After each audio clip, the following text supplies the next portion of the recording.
Welcome back to Broken Electronics. I'm Lee, and it's a pleasure to have you here today. I'm glad you could come.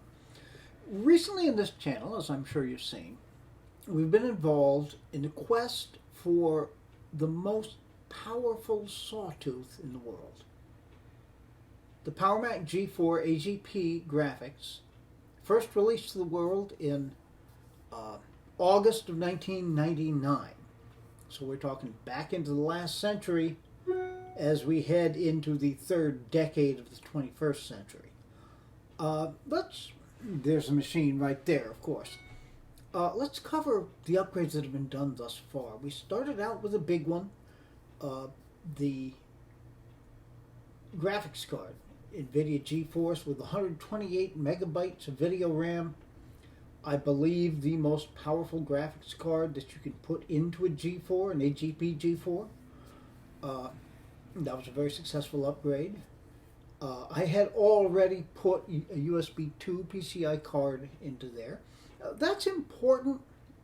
USB 2, we laugh at it now, but at least now you can connect many USB devices. We have so many today.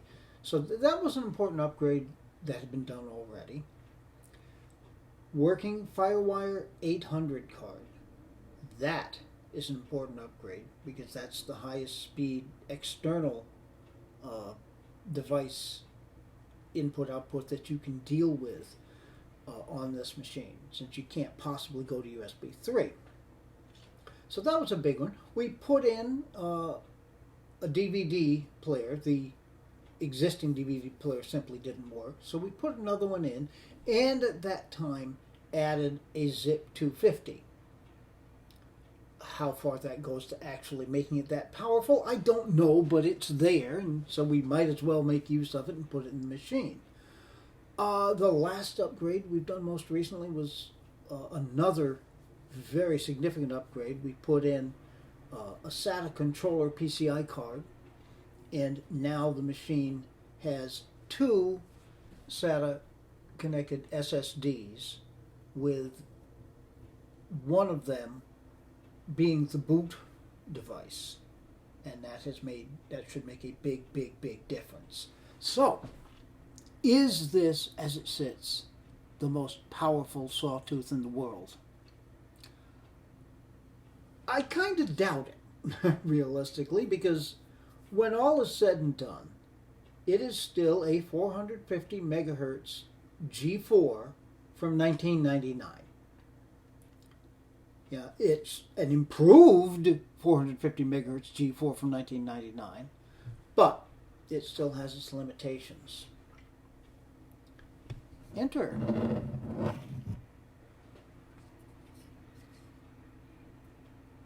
This is an OWC Mercury Extreme G4 upgrade.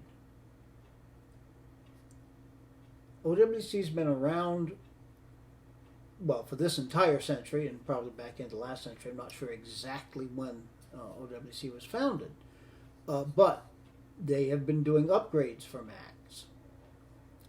This is one from back in the day. Now, OWC, incidentally, still has the instruction manual archived on their website, so I was able to take a look at that. This came exactly as it is. Now, I don't know for sure, because the picture was different than this. One of the things about the instructions, it gave the instructions for mounting the heatsink and the fan on to the processor card. This came exactly as it is. Now this, if I'm remembering the listing correctly, was pulled from a digital audio in which the power supply had failed. So it was being parted out, and this was one of the parts. I believe that NVIDIA graphics card was in that same lot, probably came out of the same computer. Alright, so this is all mounted and ready to go. It has an AGP connector on the back. So, if this is successful, our 450 megahertz G4 will become a 1.467 megahertz G4. Odd number, I'm not sure where that one came from, but that's what this is rated at. So, more than 3 times the speed. I confess I'm nervous about this. I have replaced processors in the past. Very successfully, about 5 times on Mac Pros, ranging from the 2006 up to 2010 Mac Pros. Actually, probably more than that, about half a dozen times at least. Always with great success. I upgraded my Quicksilver from the stock 700, whatever the heck it was, megahertz single processor to a dual 1 gigahertz. That was successful. But most recently, I had my failure at trying to upgrade my Revision B logic board PowerMac G3 blue and white from a G3 to a 500 megahertz G4. Could not get it to boot. Kernel panicked, and those videos have been out pretty recently. So, we're going to give this a shot. And if you want to see if it actually works, you're just going to have to stay tuned. All right, let's open it up.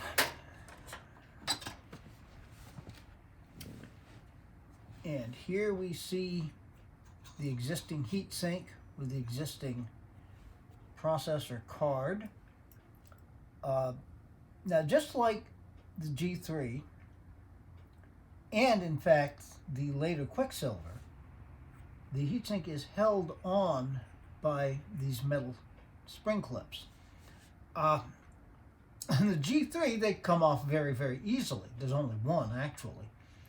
On the Quicksilver, it was murder getting that thing off. Let's see what happens here. Press that down, release it. Very simple. Part of that, I think, is just, it is a lot easier to get at this.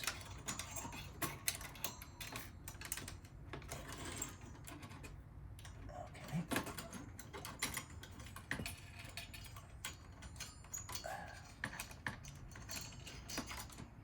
There. And we're not going to need that clip. All right. The processor card is held on by 3 Phillips head screws. The days when Apple actually used Phillips screws. They really did at one time. And you didn't need to carry around 500 assorted weird screwdrivers in order to work on the machine. Of course, back in this day, Apple expected you're going to work on the machine. And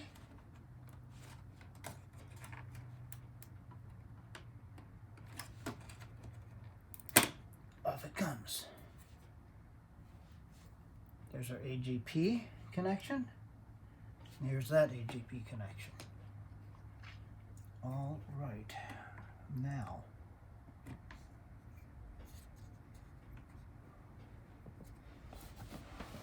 there, and okay, we are lined up. All right, that seemed to click in. All right.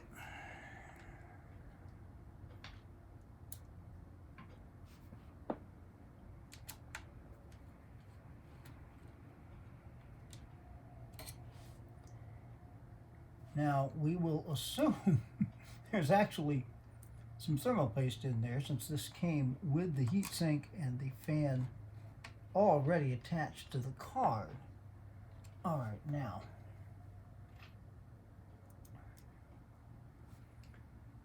getting into this last one. I think we're okay. All right, that's in place. That's in place.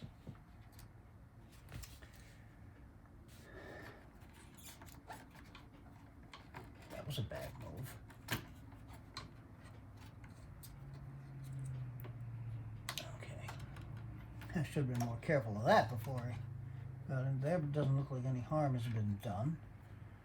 All right.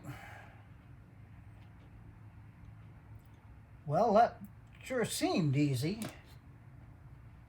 I'm almost a little scared that it seemed that easy. But yeah, I was wondering about getting the AGP connection made, but it slots right down onto the screw openings. Yeah, you really couldn't miss. Well,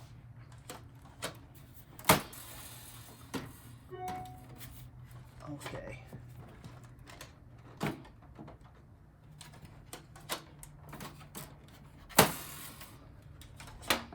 All right.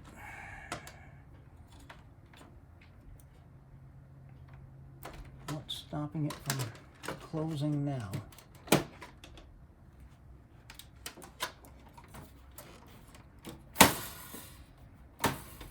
Oh.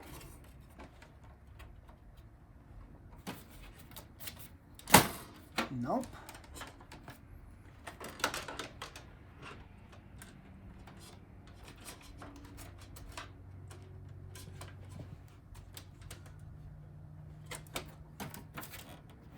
Okay, I'm going to have to fiddle with this, so if you want to see if I actually can get this computer closed again and then boot up, you'll just have to stay tuned.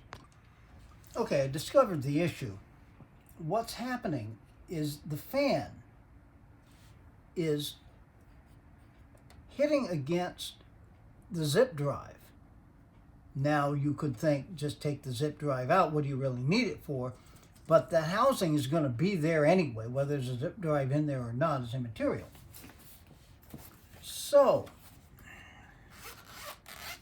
in looking at the directions for attaching the fan,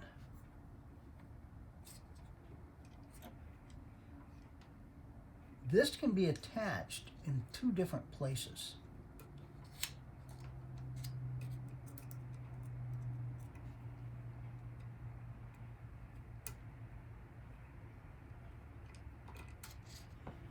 Okay.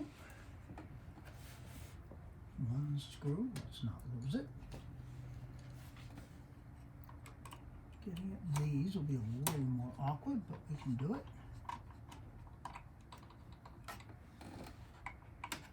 Right away of the Ethernet housing there.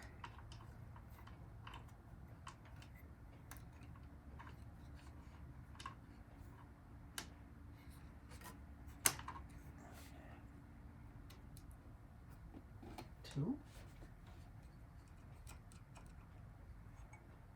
And three.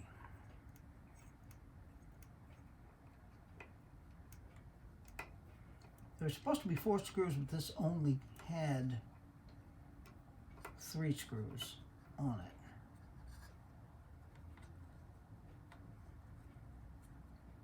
Yet the instructions indicate that it'll hold with 2. All right. Aha. Okay.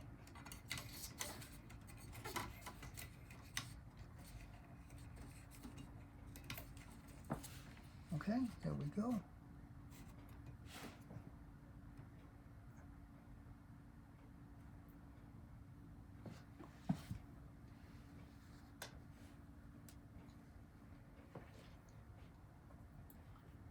Now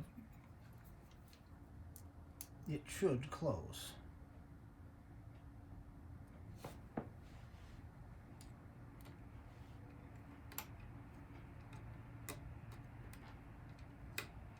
There we go.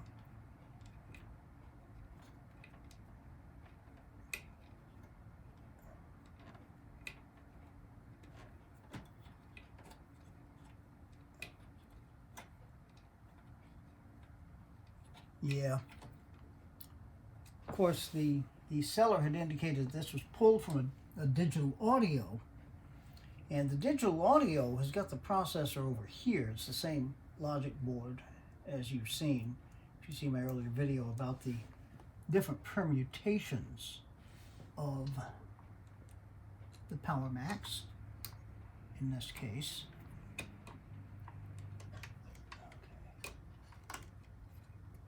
We going in? Yes, we're going in.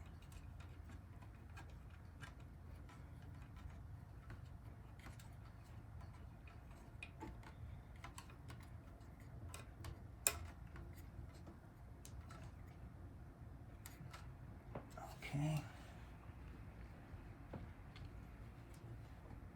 And since there are only 3 screws, it's just going to be so much easier to get this screw in over on this side. That's what we'll do.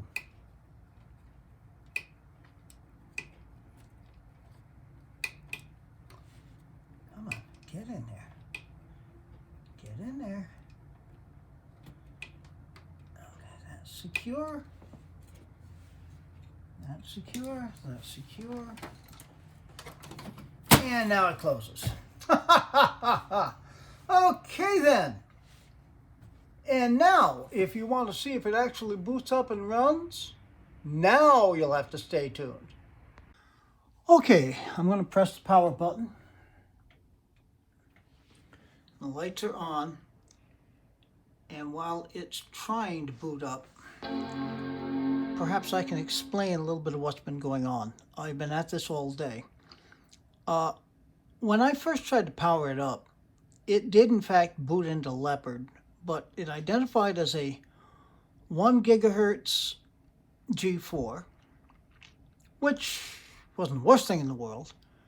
That was in about this Mac. I tried to open System Profiler, and so far this is looking okay. I tried to open System Profiler and it wouldn't open, wouldn't display any data. I discovered I couldn't actually open any applications. I couldn't even open System Preferences. I tried to boot it into Tiger to see if it would be any better there. Okay, it's at least trying to boot now.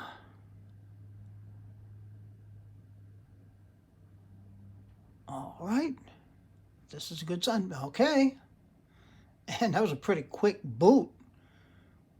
By the way, this thing has been going. All right, we're waiting for the IDE OSs to show up. I'm not going to worry about that. 1.5 gigahertz PowerPC G4.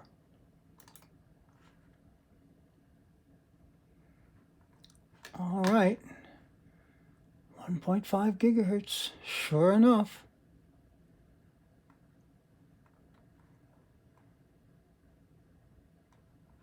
.256 megabytes of L2 cache, 2 kilobytes, excuse me, 2 megabytes of L3 cache, and everything else basically should be the same. I'm going to take a quick look in ATA because we're not seeing. Yeah, I'm thinking that drive just basically got unplugged. All right, so let me tell you what I did here. As I mentioned earlier, I had downloaded the installation manual, which is still hosted, a PDF of it, on OWC's website. It said that the card would be pre-jumpered for 100 megahertz, 1.5 gigahertz. So great. What I wasn't considering, of course, was that the card had been installed at first in a digital audio, which is a 133 megahertz bus. So it was jumpered accordingly for that. Yeah, I suppose it's amazing it booted at all, but here we are. Okay, so I'm going to have to go back in and check the connections with that other drive. Now, it had been my full intention to do benchmarks and show off some of the wonders of this now incredibly powerful sawtooth. It's getting late, however. I need to fix up whatever is wrong with that other ID connected drive. So I think I'm going to call it a success at this point, and we will do another video which will show off, you know, the wonders of the machine. But hey, it is working. I've got to look at that again.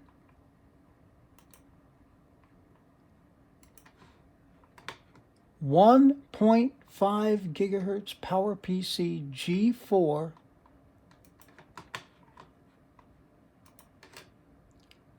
System preferences opens up. Boy, and it is fast. I just want to check the startup disk. Well, it should be set to Leopard. Yeah, it is. Okay, so yeah, it's not seeing anything, but that's simply got to be a connection on that other ATA drive. All right. Well, I think we can call this a success. Now, is this the most powerful sawtooth in the world? It might be now, by golly. It might just be. But we'll find that out as we explore it more in the next video. For right now, my good friends, be good to other people. Other people really do deserve it. Be good to yourselves. We'll make this a better world, and it has to start from you. If you're not good to yourself, you won't be able to enjoy it. Sadly, it's not a better world yet, so please take very, very good and careful care in these very difficult times. We're going to be back with you. We've got at least one, probably two more on this fantastic machine, the way it's shaping up. And a whole bunch of other things too. So, until that time, this has been Broken Electronics. Okay, I'm going to do a quick addendum here. Sure enough, all that had happened in the opening and closing and my trying to get things fixed, it was just a matter of the IDE to SATA adapter having pulled loose from the drive. I plugged it back in, and here we are in all our glory. And since we're here, we'll take one more look. 1.5 gigahertz PowerPC G4 in a 1999 PowerMac G4 Sawtooth. The official title being PowerMac G4 AGP Graphics. It's been a long day, but a very worthwhile one.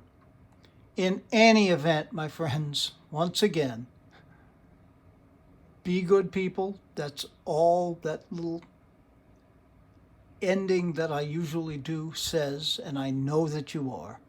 And this has still been Broken Electronics.